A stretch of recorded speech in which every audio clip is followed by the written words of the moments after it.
Mas presta atenção comigo aqui no texto, diz assim, ó, no ano em que o rei Uzias morreu, eu vi o Senhor. Ele estava sentado. Você está conectado na melhor programação, Insider Gospel. Em o trono alto. E a borda, do seu manto enchia o templo.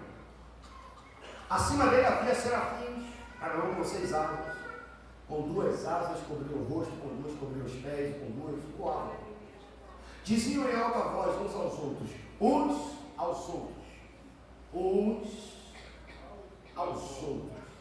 Adoração implica em você viver um ambiente coletivo, onde você declara no ambiente coletivo a realidade do céu entre vocês. Santo, santo é o Senhor dos Exércitos, toda a terra está cheia da sua glória. Suas vozes sacudiam o templo até os alicerces, e todo o edifício estava cheio de fumaça, igual estava acontecendo aqui quando o louvor estava sendo ministrado pelos 2 ministérios aqui. Parecia que esse negócio ia sair do lugar aqui. Então, diante dessa perspectiva, dessa visão, Isaías diz: estou perdido. Ou em outras versões diz assim: ai de mim. É o meu fim, pois eu sou um homem de lábios impuros e vivo no meio de pessoas de lábios impuros. Meus olhos, porém, viram o Rei, o Senhor dos Exércitos. Aleluia. Então um dos serafins voou em minha direção, trazendo uma brasa ardente que ele havia tirado do altar com uma tenaz. Tocou meus lábios com a brasa e disse: veja, esta brasa tocou seus lábios. Sua culpa foi removida e seus pecados foram perdoados. Então ouvi o Senhor perguntar: quem enviarei como mensageiro a este povo? Quem irá por nós? E eu respondi: aqui estou. Ou na outra versão: eis-me aqui, envia-me a mim, ou envia. Talvez você tenha achado que veio numa noite de segunda-feira para fechar uma conferência de adoração promovida pelo Ministério de Louvor dessa casa, achando que você só vai ouvir realidades inerentes à música, à canção, à adoração. Mas eu creio que Deus me trouxe aqui, como trouxe a Raila, como trouxe o Ministério de Música, como trouxe os pastores dessa casa, para liberar para você uma palavra profética, para dizer que o ano ainda não acabou e que dependendo da tua iniciativa, da tua decisão e da tua postura, Deus pode transformar esse quadro que você está vivendo e te transportar para uma nova realidade.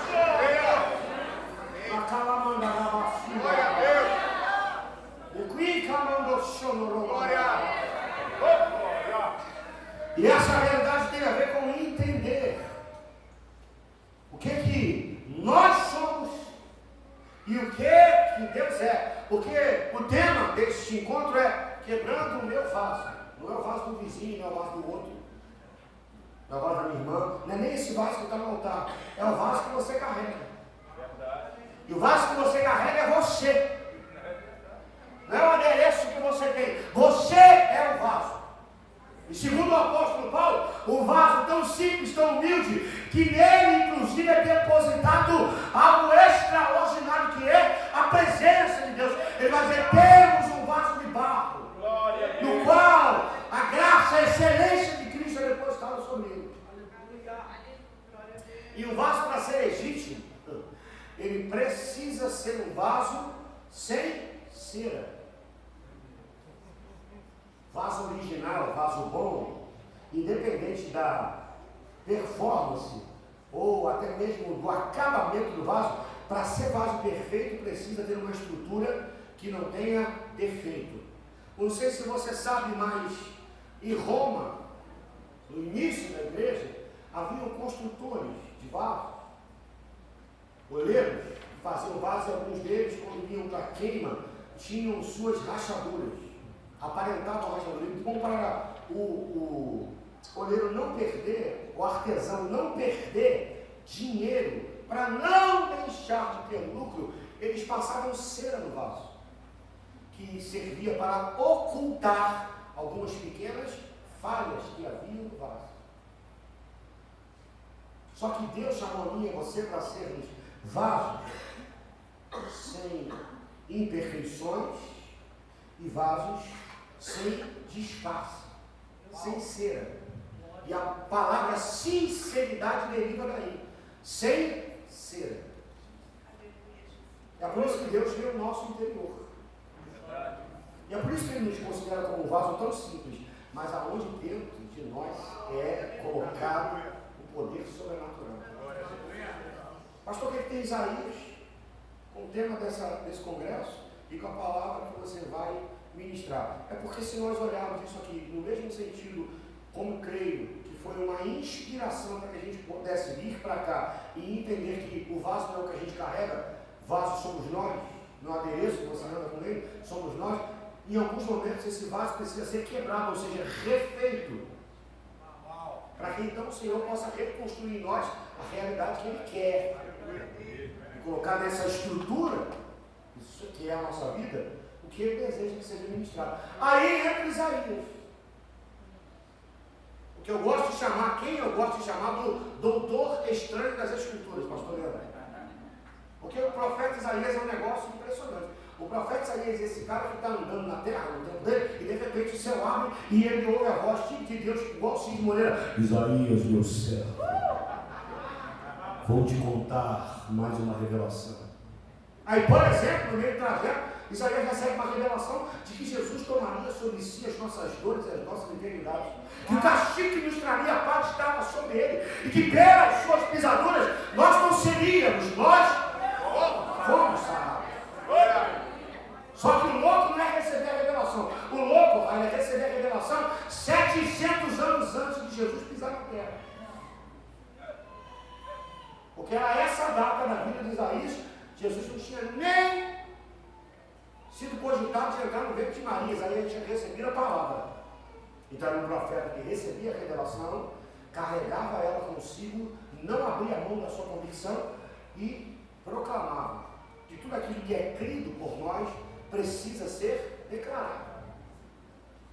O doutor estranho das Escrituras foi um dos caras mais incríveis. Liberou muitas palavras. E você vai perceber, até chegar, por exemplo, no capítulo 6, que Isaías vai do capítulo 1 ao capítulo 5, vivendo tudo o que podia. Já era profeta, já tinha ofício, já tinha encargo, tinha um status, estava posicionado no reino, ocupava, digamos aqui, vamos trazer para a nossa realidade, um cargo de liderança. Era líder de ministério, era líder da empresa, tinha uma liderança em algum ambiente da sua vida. Isaías já estava vivendo a sua vida ministerial, profética, entregando palavra, já estava disponível no exercício do seu ministério. Só que no capítulo 6, Isaías vive um momento da sua vida. No capítulo 6 aqui, escrito na Bíblia, porque a Bíblia não era escrita assim, mas no capítulo 6 da nossa Bíblia hoje, que se iguala ao capítulo da vida de Isaías, porque a nossa vida é assim, ela é feita de capítulos. Uau. Nossa vida, como o nosso pastor gosta de dizer, ele sempre diz, não é uma foto, nossa vida é um filme. De muitos capítulos. E nesse capítulo da vida de Isaías, que combina o capítulo 6, Isaías está vivendo um tempo da vida dele chamado frustração. Como assim, pastor? Frustração. Porque o texto, no capítulo 6, indica para nós essa frustração. E ele começa dizendo, no ano da morte do rei Uzias. E a frustração de Isaías, como era a frustração do povo, naquele momento, foi a notícia da morte de um rei chamado Uzias. O rei que, naquele momento, com a morte dele, causa perplexidade não só para o povo, mas também para a vida de Isaías. Por quê, pastor? Porque Uzias foi o rei que gerou para a vida daquele povo uma segurança enorme, imensa. Um homem que durante o curso da sua vida viveu algumas realidades com Deus tão intensas que uma das coisas que Uzias conseguiu gerar foi uma aparente segurança para o povo. E talvez seja por isso que A Escritura nos ensina a não apoiar a nossa fé em mãos humanas. Ela vai dizer, inclusive, maldito o homem que confia no homem. E aí Uzias morre, Isaías entra dentro de uma crise e uma suposta frustração, toda a segurança que existia naquele momento cai, e o texto está nos mostrando algo muito interessante. A primeira realidade é que em muitos momentos da nossa trajetória, já que está falando de quebrar o vaso para refazer a vida, em alguns momentos da nossa trajetória, algo ou alguém precisa morrer.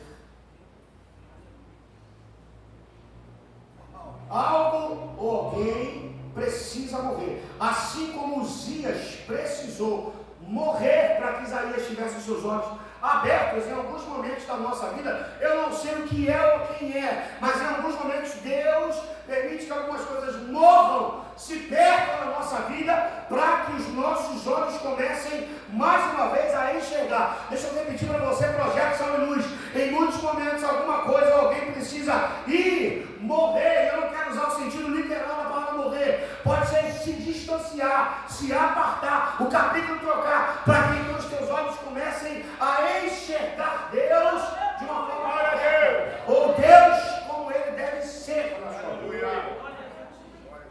E o texto diz, Isaías olha e vai falar no ano da morte do rei Uzias.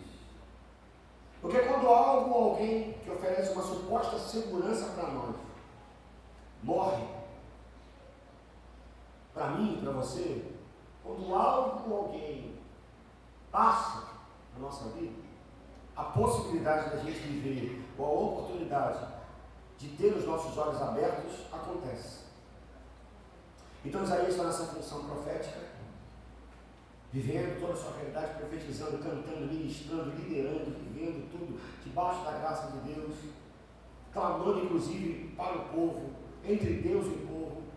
Mas agora o texto vai mostrar para mim e para você que não é Isaías que está profetizando para o povo, é Deus que está ministrando para Isaías, dizendo: Isaías, agora chegou a hora de algumas coisas serem colocadas no lugar da tua vida. Eu estou te dando uma revelação clara de quem eu sou, para te mostrar de forma muito clara que eu estou chamando você para um novo tempo. Eu estou me revelando a você, e preste atenção, meu irmão, todas as vezes que Deus nos dá a oportunidade de um vislumbre, de uma manifestação da glória dele, ou como nós gostamos de chamar, de revelar-se a nós, às vezes por alguém, por um profeta, por um pastor, por uma pregação, às vezes por uma vigília, todas as vezes que Deus nos dá a oportunidade de se revelar a nós, é para que Deus abra na nossa vida a oportunidade de um tempo novo, e nesse tempo novo nos mostrar algumas realidades, e talvez possa ser uma dessas, como Deus mostrou em Isaías. Deus estava dizendo para ele: eu estou chamando você para um tempo novo, porque agora que Uzias morreu, e era ele, não eu, quem estava vivo dentro de você, eu estou chamando você para se reposicionar. Isaías, eu estou te chamando, porque Uzias se foi, e agora quem precisa ficar vivo dentro de você sou eu, e a fé, o eu sou. Não é homem, Isaías, não é negócio, não é estrutura, não é a tua dependência pessoal, sou eu que preciso ficar vivo dentro de você.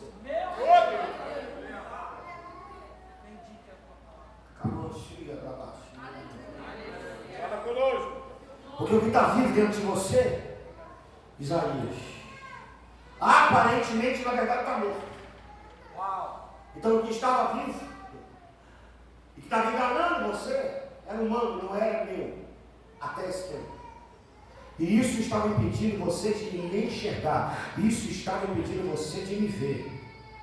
E o que se tornou vivo em Uzias, Isaías, preste atenção, é por isso que Isaías vê na morte de Uzias o Senhor, não no trono comum, porque o texto diz que Isaías vê o Senhor assentado no alto e sublime trono.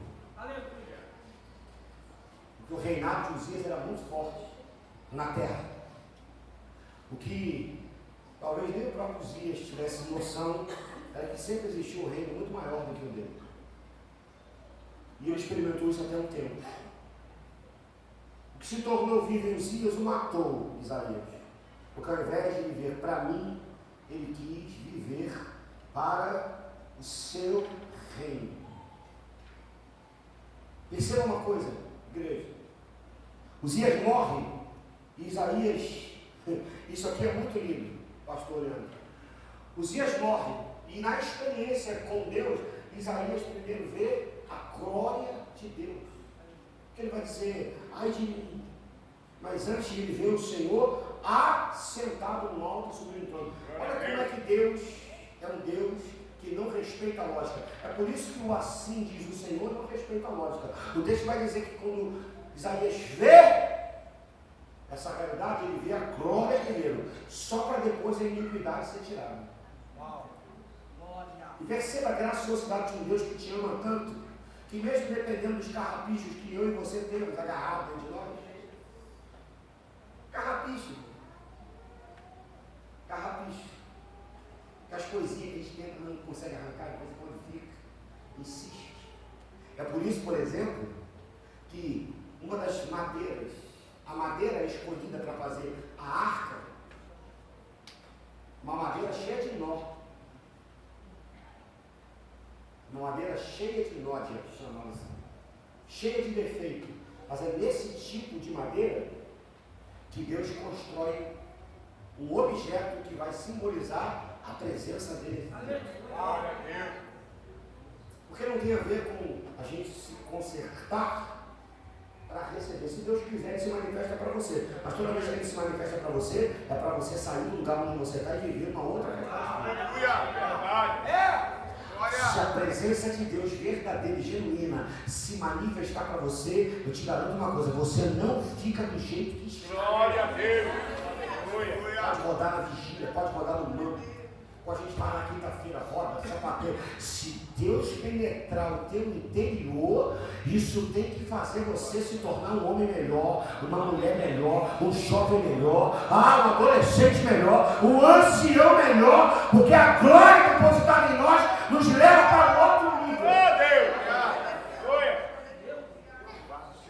Então Deus primeiro manifesta a glória e depois que tira a iniquidade.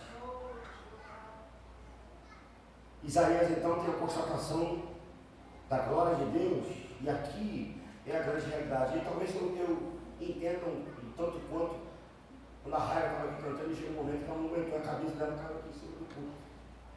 Porque quando a glória vem sobre nós, a glória de Deus, a presença manifesta, porque você sabe também, a presença está dentro de você, né? Chama-se Espírito Santo, tá aí.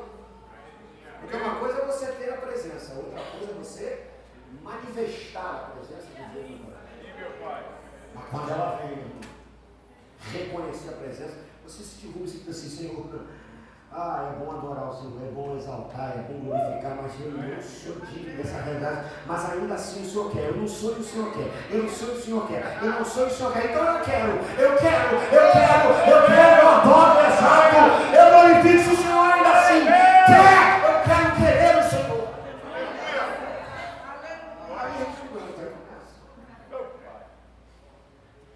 Então Isaías percebe, ele diz, ai de mim, eu sou um homem de lábios impuros, e habito no meio de um povo de impuros lábios. Às vezes, o erro, um desvio de rota, um pecado, não nos arranca da presença de Deus, mas isso é que eu quero que você entenda. Mas ele pode impedir que alguns sinais vitais da nossa vida com Deus sejam manifestos. Deus não vai mudar quem Ele é para você. O que você faz não muda o olhar de Deus para você. Porque uma coisa é você ser agradável a Deus. Outra coisa é Deus se agradar de você. É verdade. Isso não muda o amor de Deus pela tua vida. Mas a forma como nós nos posicionamos muda a nossa relação com Deus. Então esses sinais vitais podem estar sendo impedidos. Que sinais são esses, pastor? Espirituais, inclusive, vitais para a sua própria vida. Porque podem fazer com que a vida de um filho de Deus como você fique encobertos. Esses sinais fiquem encobertos. nossa visão espiritual, a nossa audição espiritual, o nosso tato e até mesmo de forma natural. Longe da presença de Deus, nós podemos perder a sensibilidade. E às vezes a gente está na casa, e às vezes a gente canta, e Deus traz a raiva para a gente rodar e pular.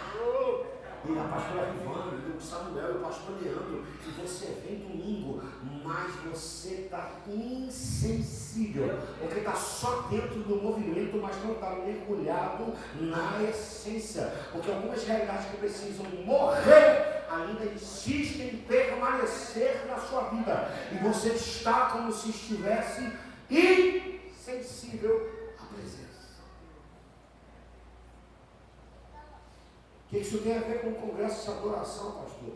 Deus me trouxe aqui como boca para dizer para você e para mim nessa noite que a perspectiva da nossa posição diante dele pode transformar tudo, pode tornar aquilo que é abalável transformado. Nós precisamos permitir que Deus retire de nós aquilo que é abalável, aquilo que está fora do lugar, para que aquilo que é inabalável, a presença permaneça dentro de nós, se estabeleça dentro de nós. Tirar o que precisa ser tirado, tirar o que é abalável, para aquilo que é inabalável seja depositado no vaso de honra que Ele nos concedeu. Glória! Glória! Eu sinto a presença do Espírito Santo nesse lugar. Oh, querido Pai! Santo é o Senhor. Então Isaías, presta atenção, eu estou indo quase no fim da minha palavra. Isaías tem, no momento de frustração, um encontro com Deus. Prepara-se, eu não sei como é que você está vivendo. Eu não sei o que está acontecendo, mas eu posso te garantir uma coisa. É nos momentos mais escuros da nossa vida que a luz de Deus começa a resplandecer em nós. São os momentos mais adversos que quando a gente começa a se render diante de Deus, que a presença doce, fresca e renovadora dele vem em nós para nos refazer. Às vezes você está na casa, você está na igreja, está congregando, está passando uma luta e uma batalha, e que às vezes está resistindo ao ambiente onde a presença está te chamando para se entregar, para se expor diante dele. E é aí nesse momento que Deus está chamando você para fazer o contrário, fazer aquilo que o mundo diz para você não fazer. Mas é este o momento que Deus está te convidando para dizer: meu filho, se rende ao meu altar. Vem, que eu quero refazer você por inteiro. Eu já te mostrei a minha glória, agora chegou a hora de eu consertar a outra realidade. E eu quero te dizer, eu quero falar imbuído da autoridade do Espírito Santo.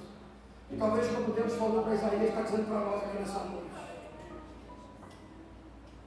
O que precisa morrer, fica hoje aqui, no altar como memorial.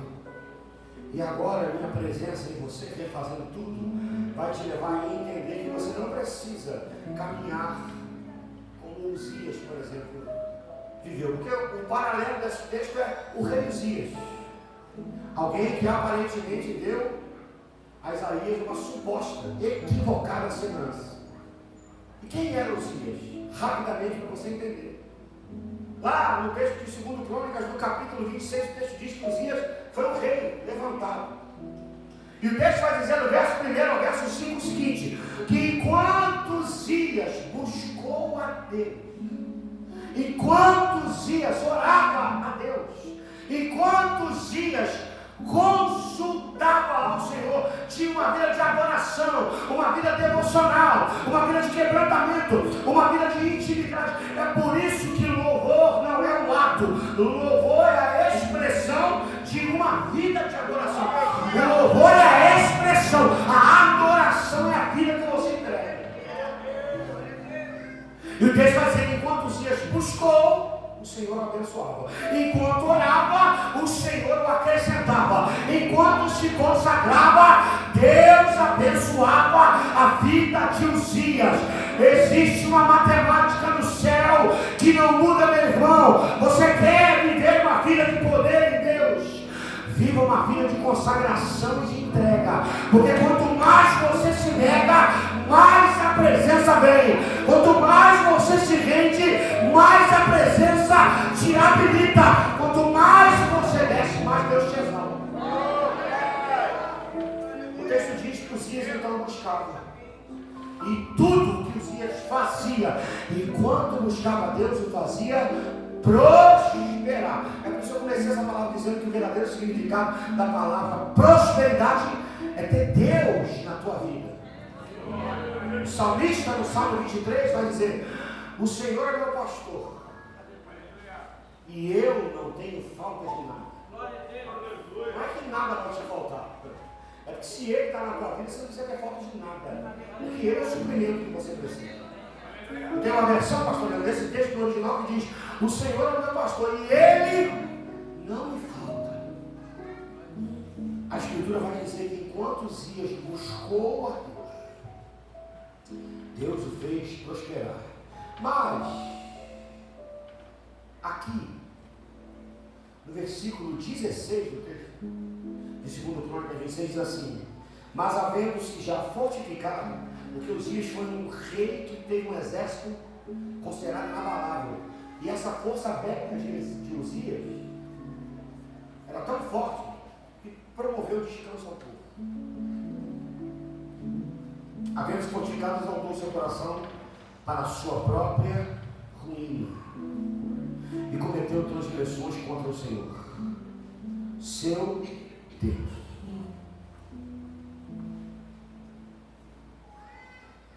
É nos momentos em que a gente talvez esteja vivendo um aparente refrigério que a nossa atenção precisa ser redobrada no Senhor.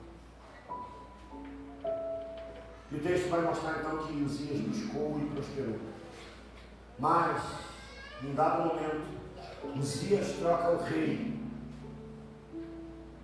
pela sua própria figura, pela sua própria imagem. E o nome disso é idolatria. É colocar qualquer outra coisa no lugar de Deus, na centralidade da nossa vida.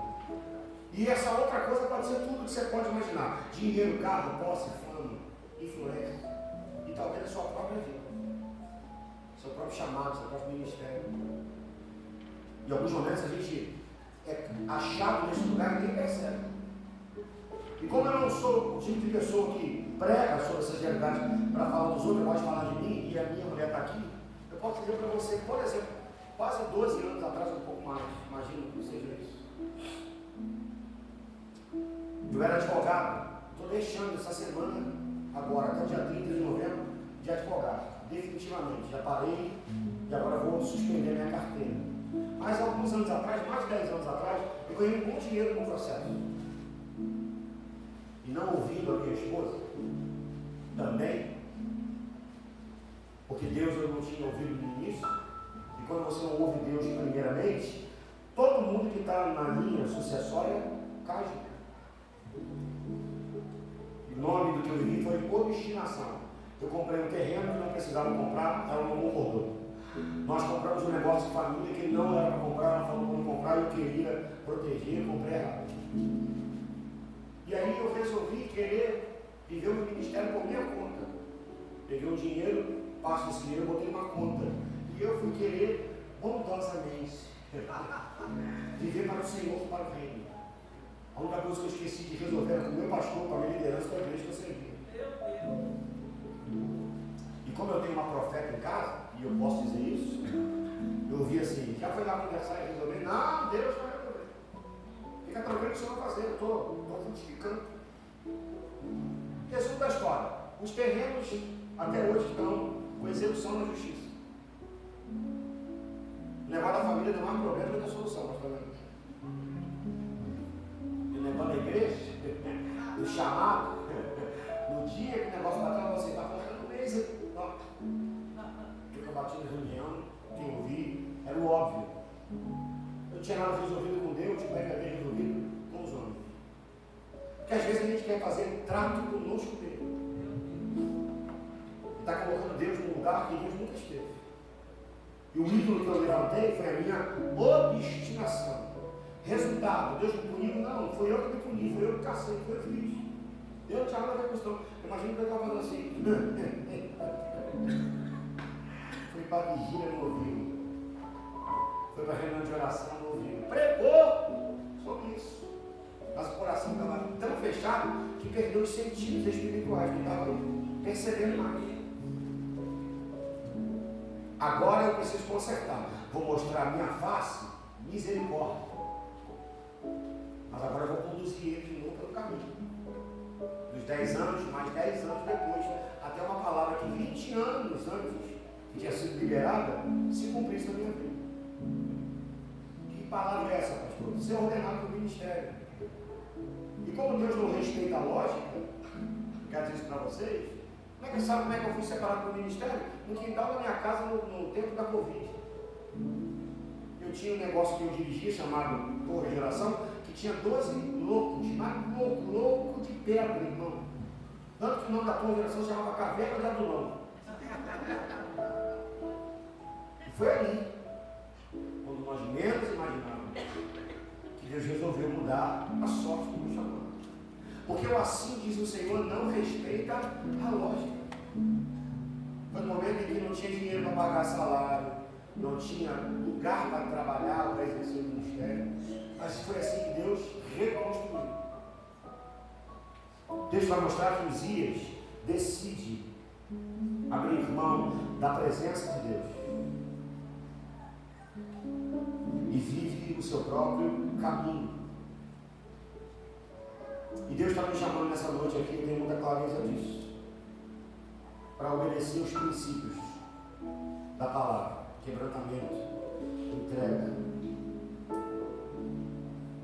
Porque se a gente para com Uzias de reconhecer a Deus como o Senhor da nossa vida, a gente está fadado ao fracasso.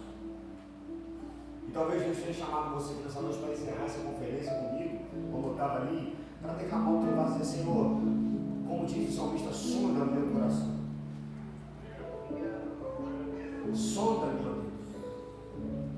Vê se é em mim algum caminho que está desconectado com Deus. O chamado caminho, irmão. Conserta a minha rota. Me guia pelo caminho eterno. Senhor, eu não quero viver a minha vida pautada em homens, em bens ou em pessoas. Eu quero que a presença do Senhor seja depositada neste vaso que sou eu, mas de uma forma perfeita, quebrantada. Eu não quero ser bom, eu quero ser submisso. Eu não quero saber funcionar, eu quero aprender a fluir na tua presença.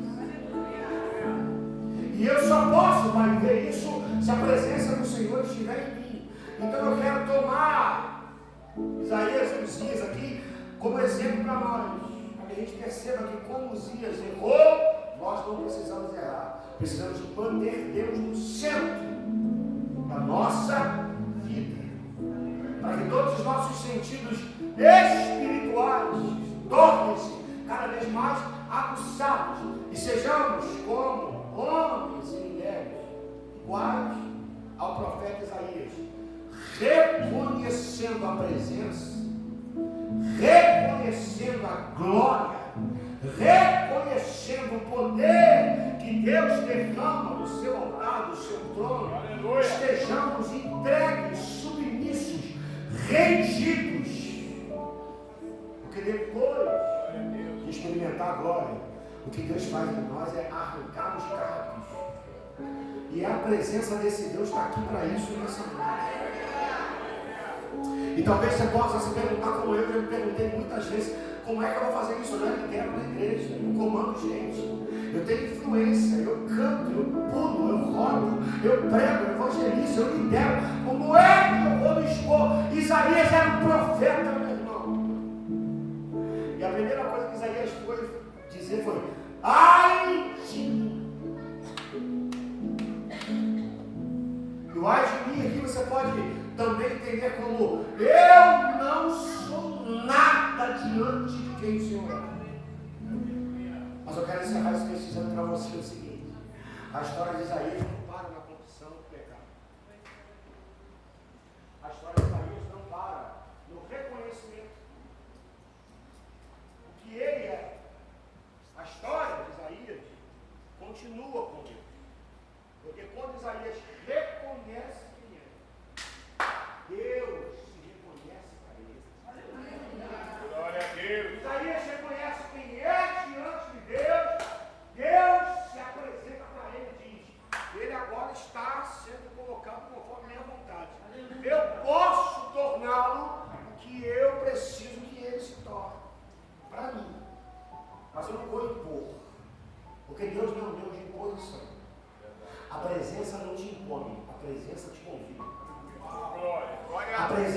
não te humilha, a presença te constrange. A presença nos constrange. Ela não nos humilha, ela nos constrange.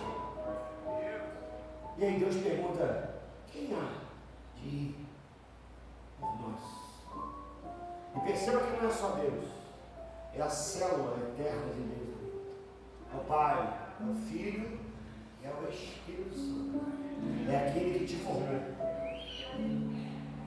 junto com aquele que se rendeu pela tua vida, e junto com aquele que agora, através da sua entrega e da tua oração, caminha junto com você, que é chamado de paracletos, intercessor, amigo, conselheiro, advogado, o Espírito Santo. Nós estamos nesse lugar da nova aliança, mas é o mesmo lugar onde Deus nos convida a nos colocar diante dele, e diante talvez do espelho, como a Escritura vai dizer, para mostrar quem nós somos diante do Senhor. Eu quero fazer um convite para você. Quero terminar esse momento orando com você. Queria convidar a minha esposa para vir aqui, se o pastor Leandro me permitir.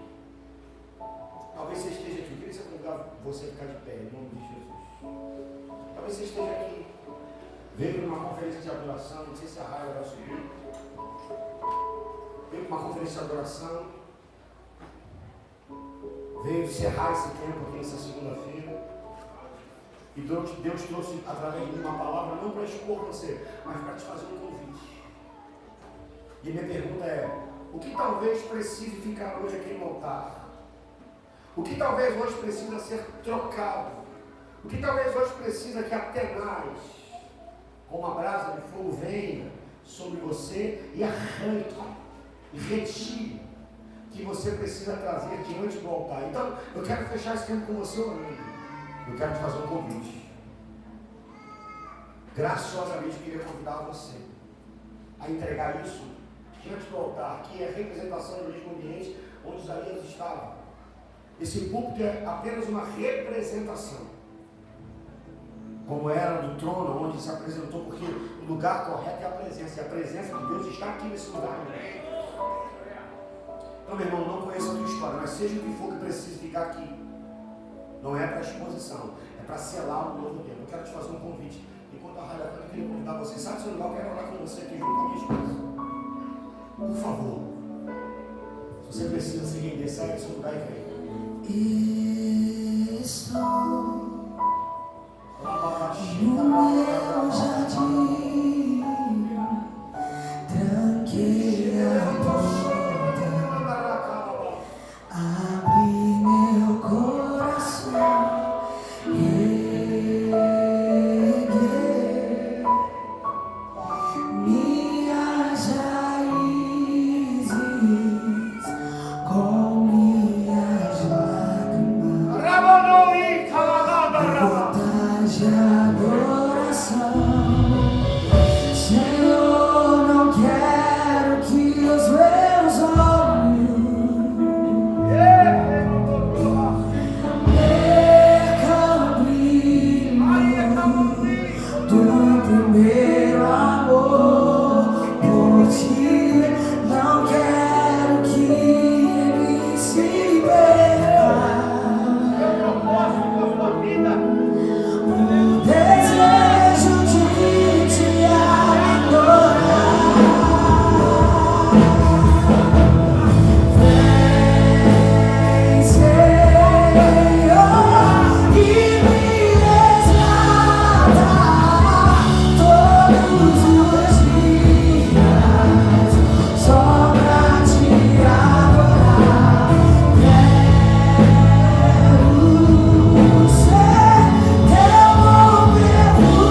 Você está conectado em Insider Gospel. Curta, inscreva-se e compartilhe.